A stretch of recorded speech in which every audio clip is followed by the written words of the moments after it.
Hi kapatid! This time, naggawa ako ng malambot na vanilla chiffon cake. At sa cake na ito ay pwede ka na makagawa ng masarap na mango bravo cake. Ganito ko lang ginawa sa isang mixing bowl, pagsamahin at salain ang cake flour, baking powder at salt. Next, ilagay ang white sugar and mix well.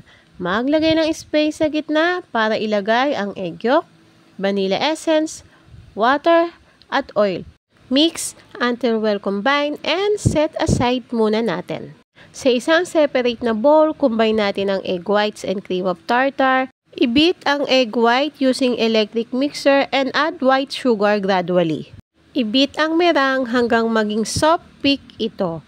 Ang tekniko dito, kapag napalabas ko na ang pagiging shiny ng meringue at itataob mo ng konti at hindi natatapon, okay na yon. Combine ang meringue and egg yolk butter in 3 batches. Isa pang technique kapatid, do not overmix. Kapag wala ka na nakikitang kulay ng egg yolk butter, okay na rin yon. Stop na sa pagmix.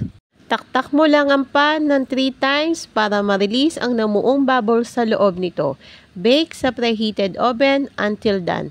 Let it cool completely bago lagyan ng frosting. At para makagawa tayo ng mango bravo cake, 3 layer ng chiffon cake ang ating gagamitin. First layer natin ng vanilla chiffon cake, second layer natin ang chocolate mousse, third layer natin ang vanilla chiffon cake ulit, fourth layer natin ang whipped cream na may sliced mango, fifth layer natin is vanilla chiffon cake, coveran ulit natin ng whipped cream gamit ang 1M tip, at itap lang natin or magiging toppings natin ang mango, drizzle with chocolate syrup or chocolate ganache. Sa vanilla chiffon cake, pwede kang makagawa ng napakasarap, napakalambot na mango bravo cake.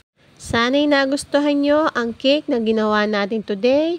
Hanggang sa muli mga kapatid. Thank you for watching. Bye-bye!